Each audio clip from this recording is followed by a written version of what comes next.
llamado para ser un instrumento del Señor, para sacar de la potestad de Satanás a la potestad de Cristo a muchas personas. Llamado para ser un instrumento del Señor, para sacar de la potestad de Satanás a la potestad de Cristo a muchas personas. Llamado para ser un instrumento del Señor, para sacar de la potestad de Satanás a la potestad de Cristo a muchas personas.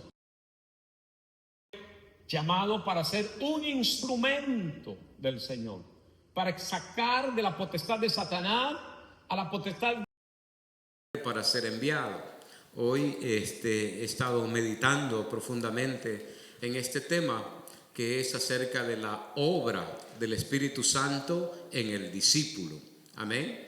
La obra del Espíritu Santo en el discípulo, ¿verdad? No simplemente se refleja cuando hermano, desarrolla un talento, ¿verdad? Sí, o desarrolla o manifiesta gozo a través de la danza o habla en lengua.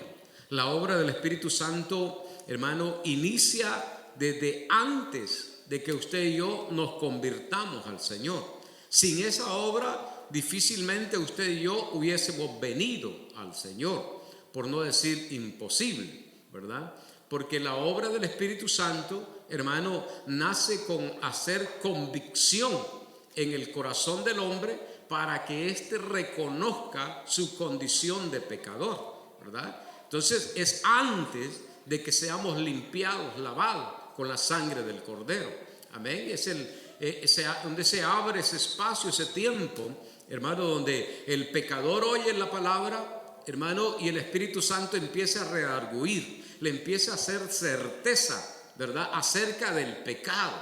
Amén. Porque el hombre en sí, él entiende de que puede tener un error, ¿verdad?, de que puede estar fallando en eso, pero eso no es una certeza, no es una convicción que lo motive al arrepentimiento, ¿verdad? Puede haber un remordimiento, amén, que se sienta incómodo por lo que ha dicho o ha hecho, ¿verdad? Pero no es una convicción.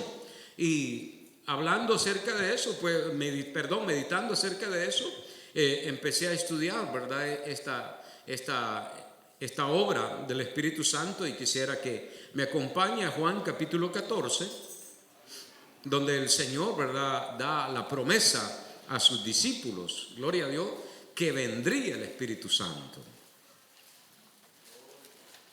Recuerden que hemos hablado que ellos en su tiempo, cuando anduvieron con el Señor, ¿verdad?, hacían milagros, liberaciones, hermano, pero por la autoridad, ¿verdad?, y la cobertura que el Señor les dio a ellos. Amén, bendito Dios. Pero iba a llegar el momento en que ya ellos por sí mismos iban a desarrollar esos talentos, iban a hacer esa obra, y el Espíritu Santo era el que los iba a mover a hacer esa bendición. Verso 16 al 18 vamos a leer, y lo hacemos para gloria del Padre, del Hijo y del Espíritu Santo de Dios. Dice la palabra del Dios que vive: y yo rogaré al Padre, y os dará otro consolador, para que esté con vosotros para siempre, el Espíritu de verdad, al cual el mundo no puede recibir, porque no le ve ni le conoce, pero vosotros le conocéis, porque mora con vosotros y estará con vosotros. No os dejaré huérfanos, vendré otra vez. Gloria a Dios. Esa es la promesa del Señor. Puede sentarse, mi hermano. La promesa del Señor para todos los discípulos hasta el día de ahora. Amén. Y hasta que Él no venga, esa promesa, hermano, está vigente para todos aquellos que han creído, aquellos que han confesado a Cristo Jesús. No es para el mundo, ¿verdad? Porque el mundo dice que no le conoce. O sea, no tiene intimidad con el Espíritu de Dios, no tiene una relación con el Espíritu de Dios. Pero dice que nosotros le conocemos porque está con nosotros y estará con nosotros. Amén. O sea, hasta el final. Es el Espíritu, hermano, quien inicia una relación, ¿verdad? Espiritual con Dios, y es el Espíritu quien termina entregando a la iglesia, hermano, allá al Padre. Gloria a Dios, amén. Por lo cual usted y yo necesitamos, ¿verdad?, que el Espíritu de Dios more en nosotros. La obra del Espíritu Santo, ¿verdad?, podemos definirla, hermano, como con la convicción del pecado. Trae también la regeneración, trae también la santificación, la guía, la consolación y la capacitación con dones espirituales para la iglesia. Amén. En esencia, el Espíritu Santo une al creyente con Cristo, ¿verdad? Y una vez unido con Cristo, somos parte de la familia de Dios. Nos volvemos entonces hijos de Dios. Gloria a Dios. Amén. La convicción, como le digo, convicción, la palabra es certeza. Amén. Una seguridad definida. Amén. Gloria a Dios. Cuando nosotros sabemos lo que es el pecado, amén, bendito Dios, y cuando necesitamos, gloria al Señor, venir arrepentidos ante el Señor. Una pregunta: ¿cree que este convencimiento solamente debe de ser para el mundo o también para la iglesia?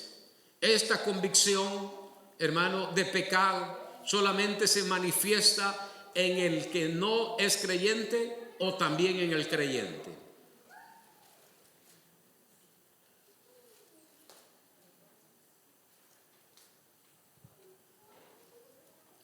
Yo decía que la convicción de pecado era para el no creyente, pero estudiando me doy cuenta de que la convicción de pecado también debe de existir en el cristiano, porque de ojos, con la vista, con los oídos, con la mente, pecamos, fallamos y necesitamos ser redarguidos, ¿verdad? Pero ese redargüimiento viene por convicción de pecado, porque usted y yo podemos fallar al Señor y no tenemos convicción, decimos: no, pues yo soy débil.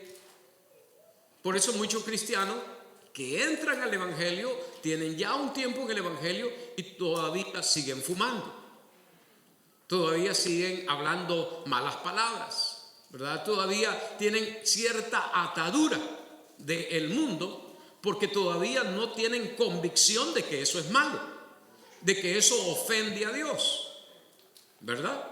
Y de eso se trata la convicción del Espíritu. Amén, acerca del pecado.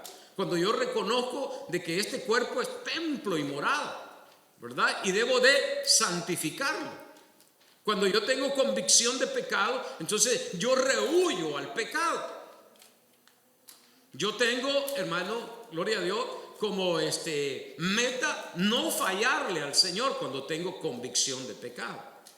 Pero lo vamos a ir estudiando poco a poco. El Espíritu Santo tiene sus funciones específicas, ¿verdad? Y el Señor dijo en el capítulo 16, 8 de Juan: y cuando Él venga, convencerá al mundo, dice, de pecado y de justicia y de juicio. De justicia y de juicio. Bendito Dios. Esa es la obra del Espíritu Santo. Amén. De hacerle saber al hombre pecador de que viene un juicio, ¿verdad? Y que él necesita una justicia para liberarse de ese juicio. O sea, la función del Espíritu Santo en el pecador, no en el creyente, en el pecador es como de, hermano, de un fiscal que le presenta evidencias, le dice fechas, le da testimonio, trae testigos, ¿verdad? De que él es un criminal. ¿Me estoy dando a entender? Entonces, el no creyente, el pecador, hermano, al verse abrumado por todas las evidencias que están en su contra, las reconoce, ya no esconde. Como cualquiera que llega ante el trono, perdón, ante un juez, hermano, ¿verdad? Y lo traen y le dicen: este ha violado, este ha matado, este ha hecho esto, ¿verdad? Pero si no hay ninguna evidencia, no hay ningún testigo, no hay nada que lo culpe, hermano, el juez va a decir: aunque te veo culpable, tengo que dejarte ir. Pero cuando a este lo traen, hermano, con testigos, hay evidencia, hay hermano, ADN, bueno, todo lo que ahora utilizan para hacer culpable a una persona, hermano, difícilmente ese hombre va a decir, no soy culpable. Sería demasiado sinvergüenza para no reconocer. Si en el mundo existe, hermano, ese convencimiento, imagínese el Espíritu de Dios tratando con un pecador. Lo mismo que sucedió con usted y conmigo. Hubo un tiempo que nosotros nos consideramos buenos, ¿verdad? Hubo un tiempo que nosotros no considerábamos a Cristo como Salvador. No, es más, no queríamos nada con este evangelio. Pero un día se nos predicó, un día se nos confrontó, un día se pusieron las evidencias. Oye, tú necesitas un Salvador. ¿Por qué? Porque hay condenación para tu vida. ¿Y quién fue eso? No fue el pastor, no fue los hermanos. Hermano, fue la abrumadora evidencias que trajo el Espíritu Santo. Y solitos pasamos, no nos pusieron un revólver, no nos agarraron a la fuerza, sino que todos nosotros solitos, hermano, vinimos y reconocemos. Sí, es cierto, yo soy pecador. Soy un malo, soy un perverso, yo no merezco el cielo. Pero bendito Dios que me da el regalo a través de Cristo y yo lo acepto. Fui convencido, fui seducido de justicia a través de Cristo y de juicio, que sin Cristo hay condenación, y que yo era culpable y que usted era culpable. Porque dice el Evangelio de Juan 3:17 que no vino Cristo para condenar al mundo, sino para que el mundo fuese salvo por él. Pero el que no ha creído ya está condenado. Amén. Y esas palabras se vuelven, gloria a Dios, una realidad cuando el Espíritu de Dios ministra, ¿verdad? Y redarguye y convence al hombre pecador. Gloria al Señor. Como le digo, el inconverso le convence de convicción de pecado. ¿Para qué? Para atraerlo a la salvación. Pero al creyente, al salvo, le convence, da convicción de pecado para mantener al creyente limpio, santo, y mostrarle cómo vivir para Cristo Jesús. Esa es la obra bendita del Espíritu Santo de Dios en la iglesia, en usted y en mí. Gloria a Dios. Y nosotros tenemos que tener este conocimiento, mi amado, acerca de la convicción de pecado, de la certeza de pecado. ¿Cómo reconocer cuando yo estoy fallando? Porque llega un momento en la vida de cada creyente, hermano, que aunque maduramos un poco, hay ciertos pecados, ¿verdad? Como que no los ponemos con la misma lupa que otros. Yo pongo la lupa, hermano, en un pecado como de borrachera, por ejemplo. Eso sí es pecado. Yo le pongo la lupa, hermano, en un pecado que físicamente se nota, ¿verdad? Entonces es más fácil detectarlo. Pero hay pecados que debe venir el Espíritu Santo y nos redarguye y nos convence, hermano, y nos da la certeza de que estamos mal, de que estamos obrando mal. Y cuando eso sucede, es el momento entonces donde el creyente dice: es cierto, Señor, te he fallado en esto. Parece que estaba ciego, parece que estaba como atontado, que no me daba cuenta de lo mal que estaba cometiendo. Pero es la obra bendita del Espíritu Santo para beneficio nuestro.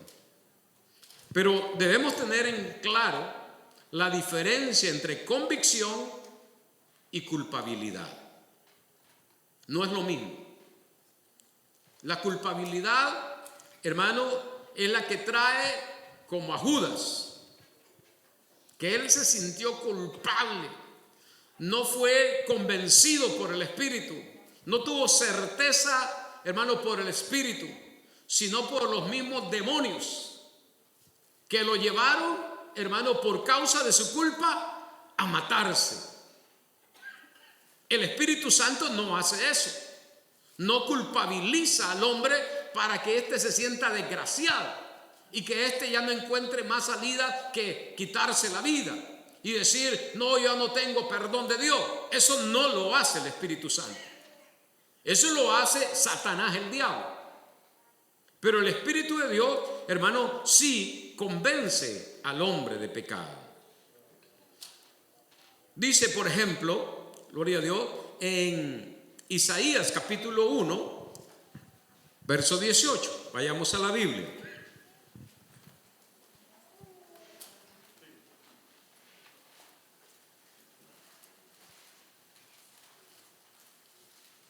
Se dice que la convicción es Dios señalando algo en nosotros que está mal, para que de esa manera lo enmendemos.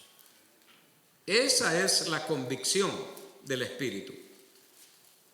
Y en Isaías capítulo 1, verso 18, se nos dice de esta manera: venid luego, dice Jehová, y estemos a cuenta. ¿Quién es el que habla? El Padre. ¿Qué es lo que está pidiendo? Que el hombre vuelva a él después de haber pecado. No le está diciendo, tú eres un culpable, tú eres un malvado, un perverso, ya no te quiero, te desecho, vete de mi lado. No, el Señor lo invita y dice, estemos a cuenta. Si vuestros pecados fueren como la grana, como la nieve serán emblanquecidos. Si fueren rojos como el carmesí, vendrán a ser como blanca lana. Esa es la misericordia de Dios, que invita al hombre a que se dé cuenta de su error, a que no continúe más en el pecado. Y le dice, aunque sean rojos, aunque sean negros, aunque sean los más perversos que has hecho, la voz de Dios viene para que el hombre se arrepienta. Amén. Gloria a Dios. Debemos de entonces hacer la diferencia en lo que es convicción y lo que es culpabilidad. La culpabilidad, por su parte, es del diablo, acusándole de ser que, hermano, que usted no es nada delante de Dios y que por eso no merece las bendiciones de Dios.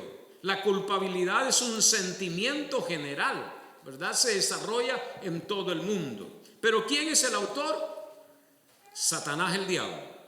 En Apocalipsis 12:10 dice, entonces oí una gran voz en el cielo que decía, ahora ha venido la salvación, el poder y el reino de nuestro Dios y la autoridad de su Cristo, porque ha sido lanzado fuera el acusador de nuestros hermanos, el que los acusaba delante de nuestro Dios día y noche.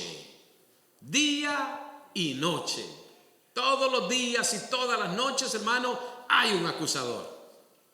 Los 7 días de la semana hay un acusador. Los 365 días al año hay un acusador. Gloria a Dios. Pero bendito sea Dios que tenemos un intercedor también, que se llama Cristo Jesús, quien pide por nosotros, quien ruega por la iglesia. Amén. Diciéndole al Padre, ha fallado, pero recuerda lo que yo he hecho en la cruz del Calvario. Amén. Y se pone Él con las evidencias de su sacrificio para que el Padre nuevamente nos perdone y nos otorgue, hermano, su cobertura nuevamente. Satanás es un abusivo.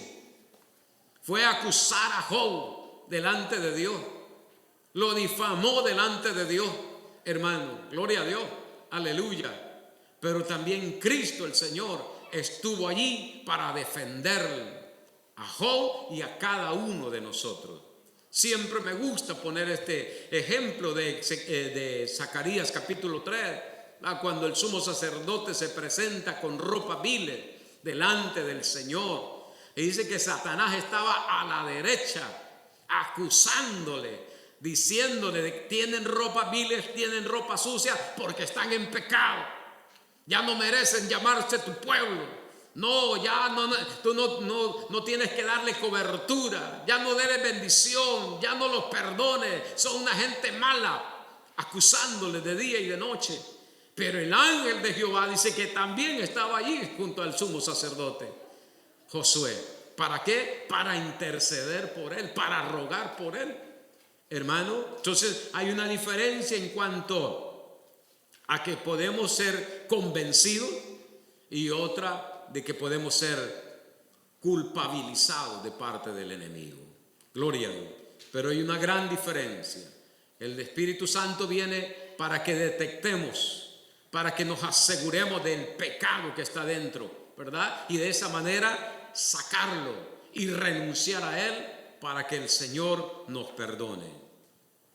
¿Cómo nos revela, hermano, en el libro de Ezequiel, por ejemplo, la futura restauración de Israel?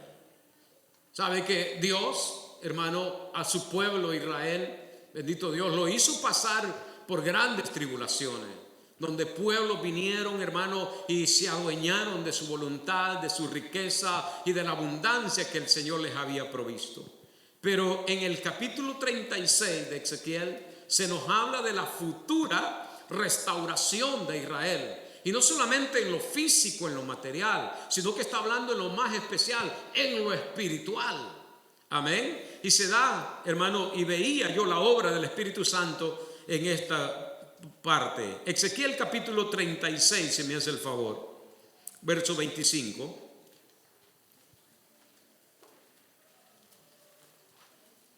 Gloria a Dios.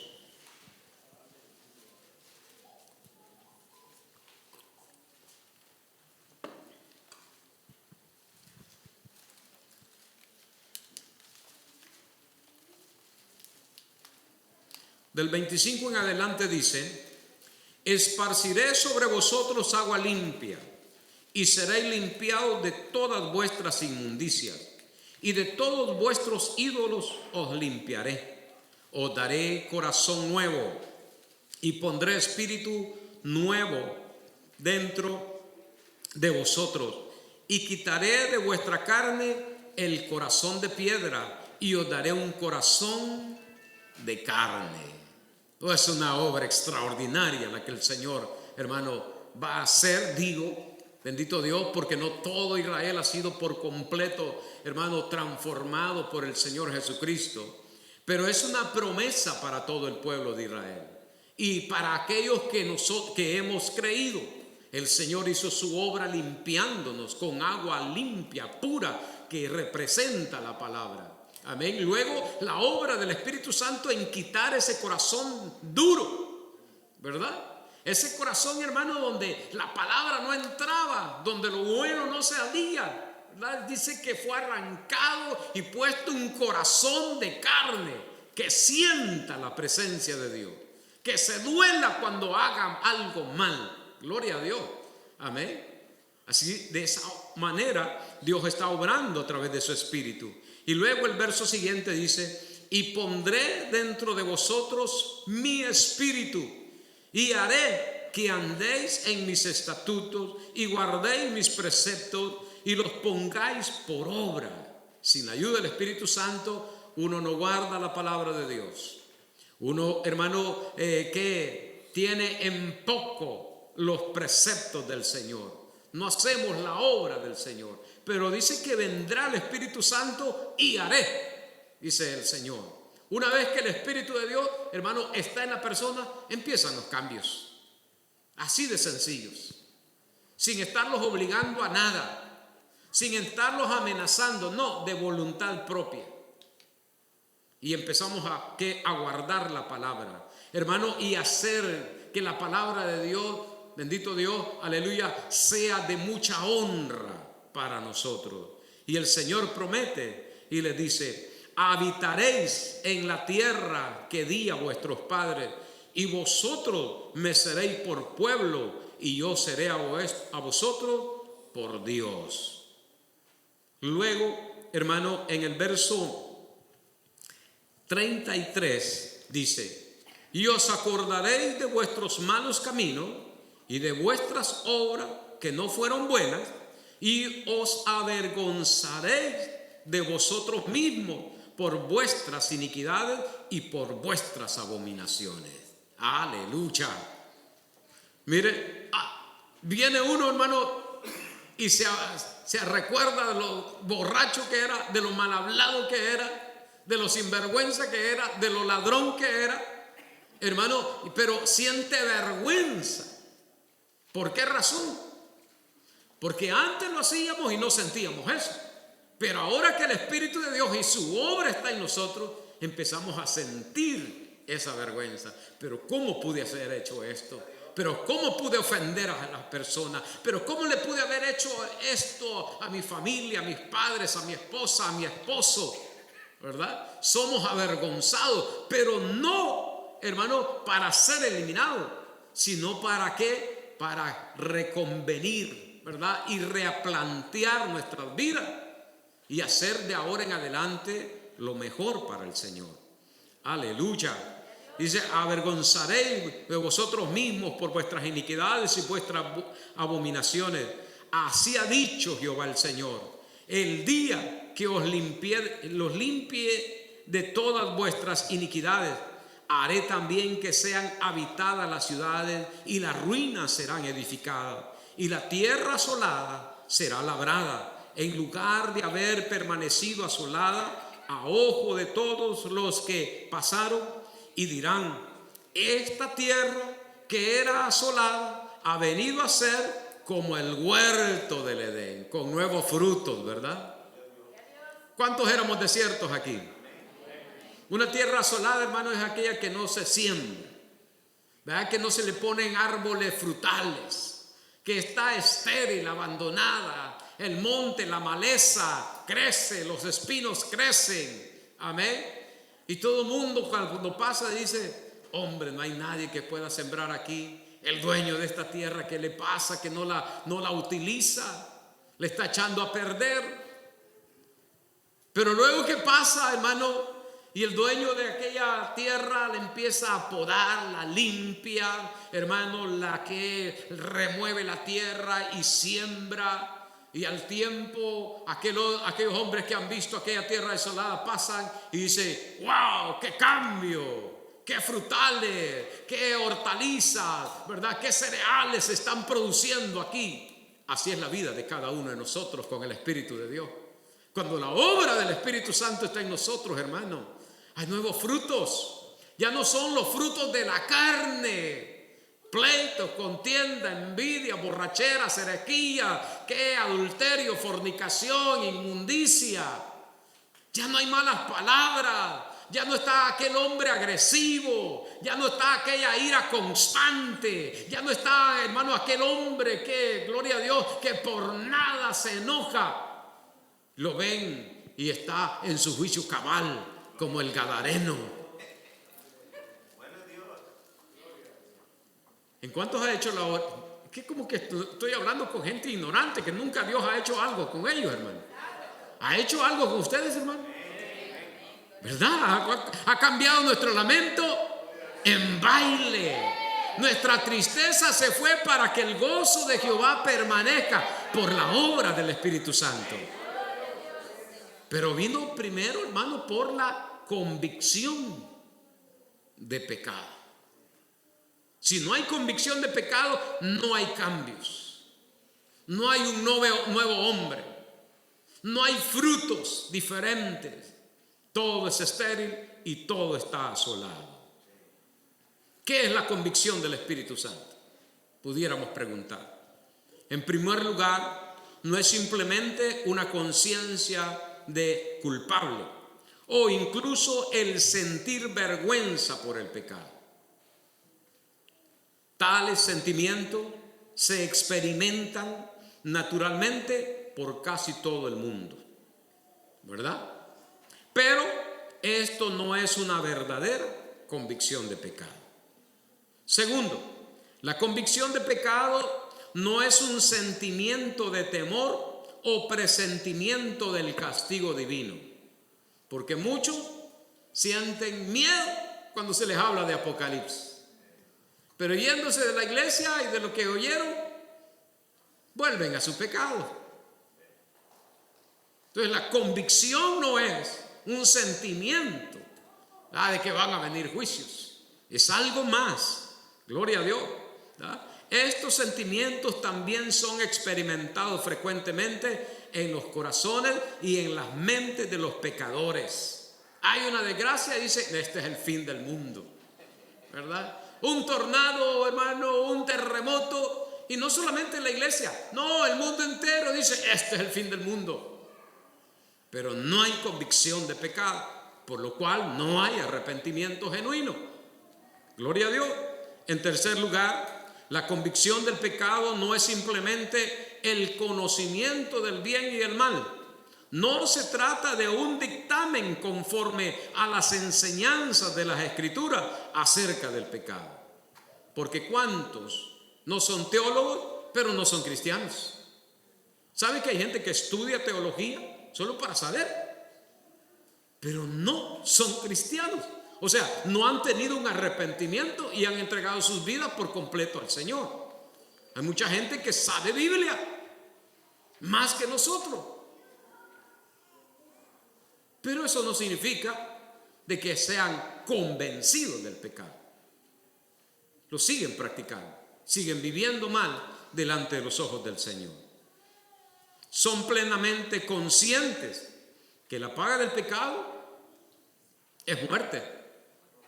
Ellos saben eso. El mundo entero sabe que la paga del pecado es muerte. ¿No ha visto en las películas que cuando un malo le dice a otro malo, te veo en el infierno? ¿Por qué lo dicen? Porque saben que las obras que han hecho merecen ir al infierno.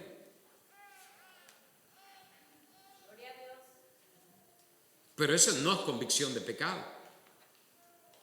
Ellos pueden saber que ningún fornicario o inmundo o avaro, que es idolatría, tiene derecho al reino de Cristo, según Efesios capítulo 5:5.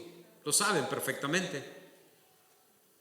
Incluso pueden estar de acuerdo en que los malos serán trasladados al Seol. Según, hermano, el Salmo 9:17 dice, los malos serán trasladados al Seol.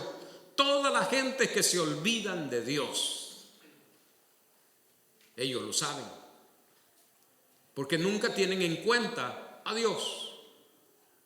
Pero esa no es convicción de pecado. No hay certeza de pecado. Sin embargo, pese a todos sus conocimientos, continúan viviendo en pecado. Entienden las consecuencias, pero están lejos de ser convencidos de sus pecados. La palabra convicción viene del griego elencho, que significa convencer a alguien de la verdad.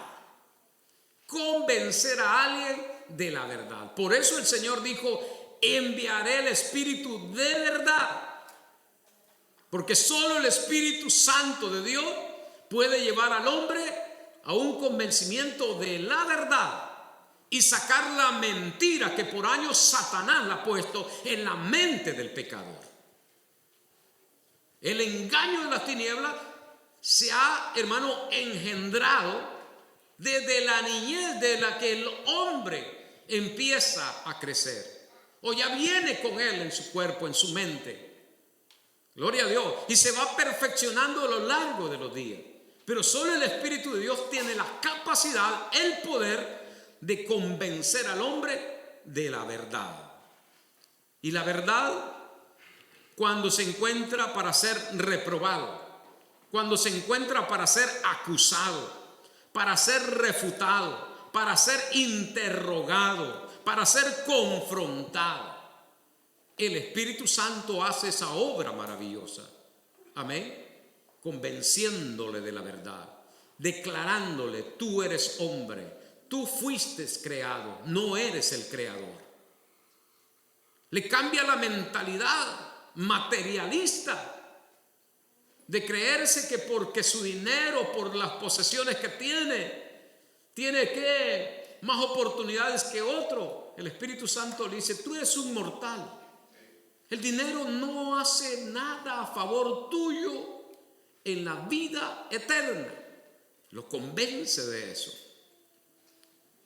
Le dice la verdad quién es. Te ves fuerte, te ves sano, pero ¿sabes qué? La muerte te puede llegar. Le convence de la verdad. de que no es eterno. Y empieza el hombre a meditar y a pensar, como lo que sucedió con nosotros.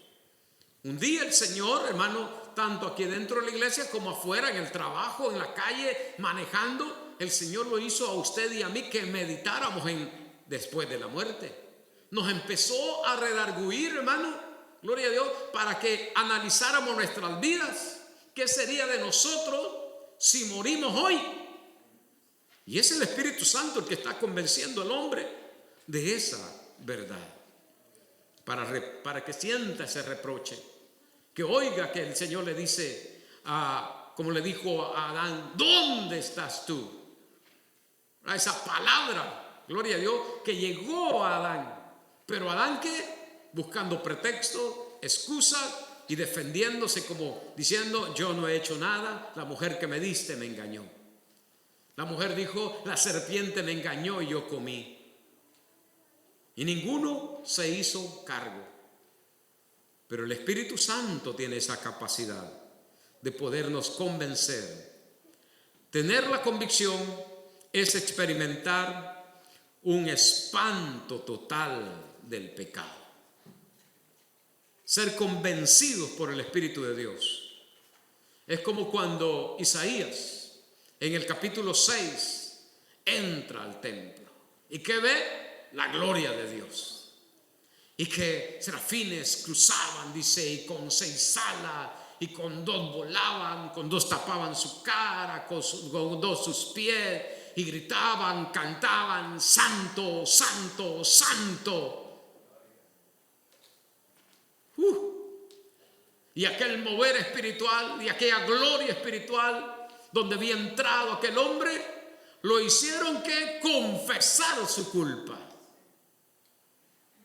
No vino nadie y le dijo, ¡hey, pecador, arrepiéntete, hijo del diablo! No. La gloria de Dios, el Espíritu Santo allí, hermano, empezó en Isaías a hacerle que vomitara su pecado. ¿Y qué sucedió?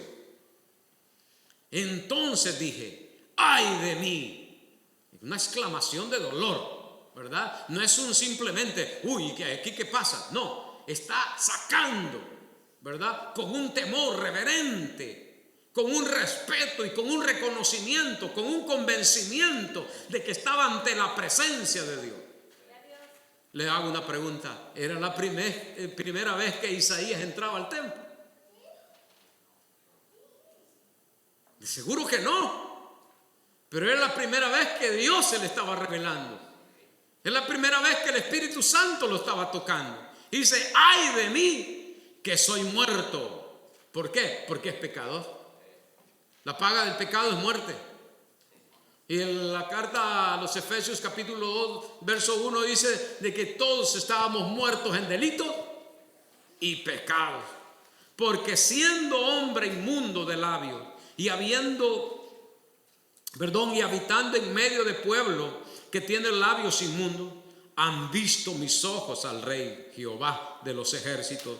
Y voló hacia mí uno de los serafines, teniendo en su mano un carbón encendido, tomado del altar con unas tenazas, y tocando con él sobre mi boca, dijo, he aquí que esto toco tus labios, y es quitada tu culpa y limpio tu pecado. Convicción, certeza. ¿Cuál era el problema, el pecado de Isaías? Era sucio de la boca. Era un hombre mal hablado. Y dice que habitaba, le gustaba estar en medio de aquellos vulgares. Si ese era yo, ese era usted. ¿Acaso los evangélicos no le decíamos cuadrados, santurrones, hipócritas? Porque no actuaban como nosotros, no hablaban como nosotros. Pero un día fuimos convencidos de que éramos sucios de la boca. Y ojalá hubiera traído el Señor un carbón encendido y tuviéramos marcas en la boca, ¿verdad? Sí, miren lo que me hizo el Señor. Y todo el mundo reconociera, este era mal hablado, por andar quemado de la boca. Bendito Dios. Pero ¿qué es lo que vemos acá? Un ejemplo de convicción, de certeza, de sentirse pecador, de saber de que era inmundo ante la presencia de Dios y que estaba delante de la presencia de Dios, Dios santo. ¿Cuántos necesitamos esa convicción, hermano, para subirnos acá, para hacer la obra del Señor?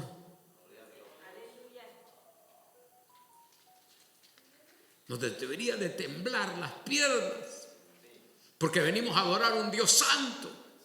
Usted y yo vemos que paipas que cruzan ese cielo, candelas luminosas, pero no vemos que la gloria de Dios está en este humilde lugar. Él lo escogió, Él decidió.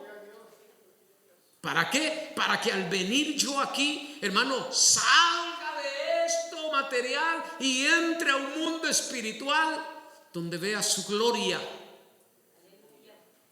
Isaías entró a ese mundo espiritual y vio la gloria de Dios. Y dijo, soy pecador, soy inmundo, soy un malvado. Confesó su culpa y viene el ángel, le pone la marca. He quitado tu culpa. Ya Satanás no tiene derecho por el mal hablado que era. Eres libre. Como Jesús le dijo a la mujer adúltera, vete y no peques más. Convicción de pecado nos redarguye, nos reprende, nos reprocha nuestra actitud, nuestra forma de ser. ¿Para qué? Para empezar a ser diferente. Toco tus labios, le dice, y es quitada tu culpa y limpio tu pecado.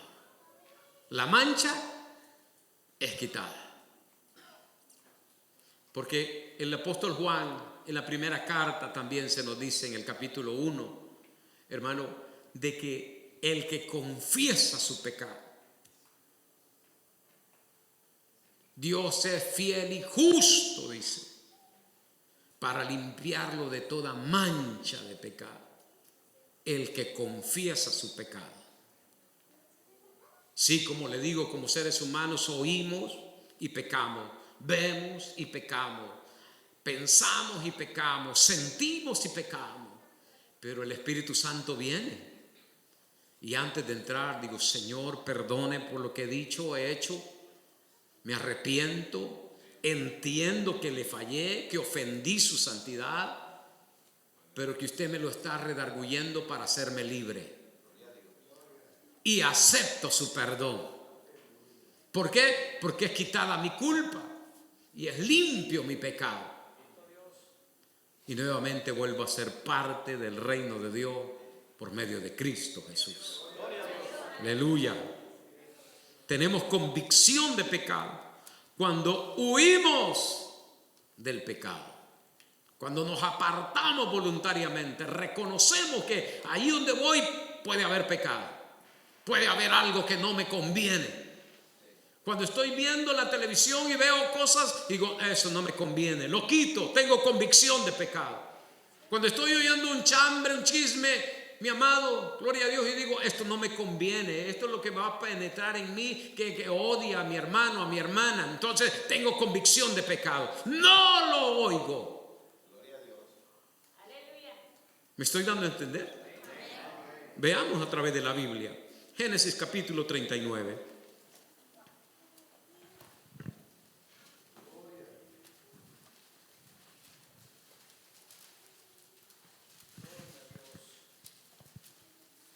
Un hombre con convicción de pecado y no estaba en el templo, estaba de esclavo, vivía en un país ajeno, tenía la oferta del pecado, parecía que todo estaba para que él cayera ese día. Jóvenes, qué convicción de este varón, qué certeza, ¿verdad?, de que el pecado ofende gravemente al Señor. ¿Alguien me lo puede leer, por favor, el verso 9? No hay otro mayor que yo en esta casa, y ninguna cosa me ha reservado sino a ti. Por cuanto tú eres su mujer, ¿cómo pues haría yo este gran mal y pecaría contra Dios? Aleluya. Esa pregunta, hermano, que se la hace ¿a quién? A la mujer, ¿verdad? Pero la mujer, ¿qué es lo que tenía dentro? Un espíritu de seducción, de adulterio, que estaba provocando a aquel joven a caer, porque dice que no había ningún criado en la casa en ese momento. Y él entró para hacer su trabajo, y ahí la mujer aprovecha, ¿verdad? Se le insinúa para que él caiga en el adulterio. Pero la convicción de aquel joven, hermano, no solamente apartarse, sino que hablar, ¿ya? Y decirle: oye, tu marido todo lo ha puesto en mis manos, excepto tú, le dice. Tú eres algo prohibido para mí. Yo no puedo tocarte, ni mirarte, ni desearte, porque eres la mujer de mi amo. Y aparte de eso, hermano, se agarra de valor este hombre y le dice: ¿cómo haría yo este gran mal? Si soy hijo de Dios, si he sido lavado con la sangre de Cristo, si soy pastor, si soy ministro, si predico, si alabo, si le sirvo a Dios, ¿cómo voy a hacer este mal? ¿Cree que eso van a hacer de mí? No, es el Espíritu Santo el que nos convence en ese momento y nos hace entender de que lo que vamos a punto de hacer va a ser grave, va a tener consecuencias. ¿Cómo haría yo este grave pecado ante Dios? Y el pecado es errar, ¿verdad? Es apartarse del camino. Hermano, es que hacer infracción a la ley. Y él tenía esa convicción y dice: si peco, yo voy a tener graves consecuencias. Dios se va a apartar de mí. Solamente Él ha estado conmigo en esta nación, haciéndome triunfar. ¿Y cómo voy a fallarle ahora? Iglesia del Señor, necesitamos esa convicción para que cuando estemos a punto, ¿verdad?, de caer, Dios, no, ¿cómo puedo hacerle? ¿Cómo puedo ser traicionero yo? ¿Cómo le puedo hacer esto a Cristo Jesús, que me ha perdonado, me ha limpiado, me ha quitado las ataduras, me ha hecho un nuevo hombre, me ha dado toda esta bendición? ¿Cómo? Por muy bonita que sea la mujer, por muy bonita que sea la oferta del pecado, hay pecados, hermanos, que parecen atractivos, ¿verdad?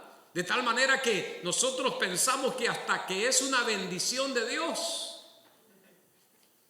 y no analizamos de que eso nos está apartando del Señor. Y el Espíritu Santo de Dios, hermano, nunca va a darte algo que te aparte de la presencia de Dios.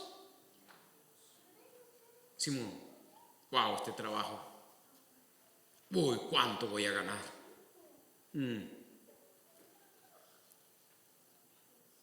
Y empiezo como Lot, este pasto, aquí no me conviene, aquí me conviene. Y fue poniendo sus tiendas, dice, hasta Sodoma y Gomorra, porque fue seducido por lo que sus ojos vieron, la abundancia. Aquí el ganado se va a generar más todavía, va a ser fecundo, voy a producir más leche, más queso, más crema. No, hombre, mi hacienda va a crecer. Pero ¿cuál fue el final?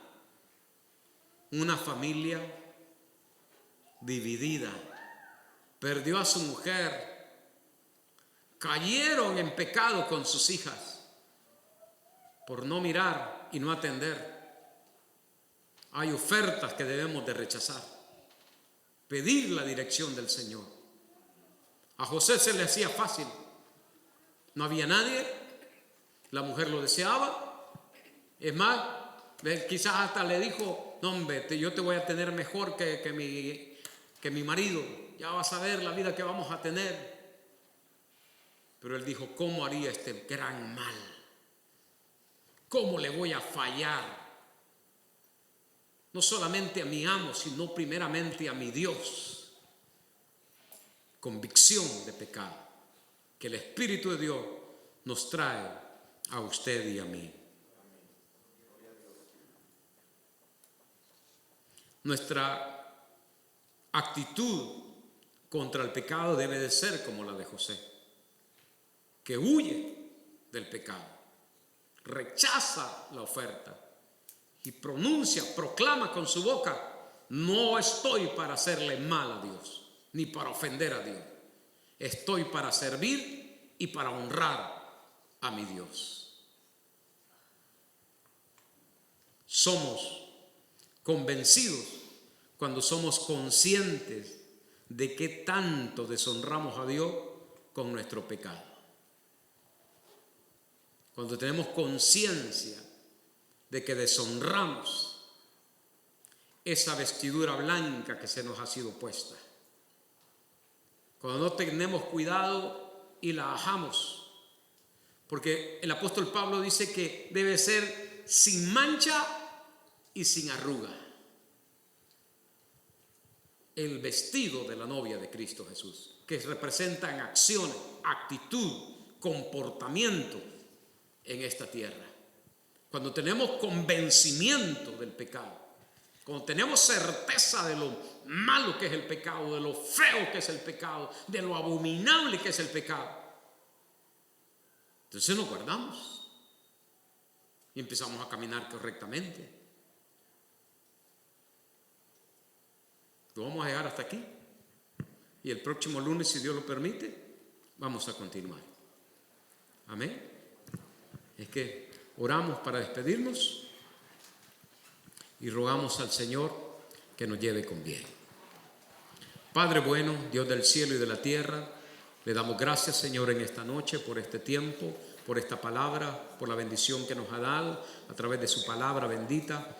También rogamos, Dios, que nos lleve con bien a nuestros lugares de destino, Señor, y que esta semana, según su misericordia, siga siendo de bendición, Señor, bendecida en todas las áreas, Padre bueno. También, Señor, en el día de ahora ponemos, Dios mío, la vida, Señor, de nuestra hermana Teresa, Padre, por ese viaje que va a tener, Señor, el día miércoles.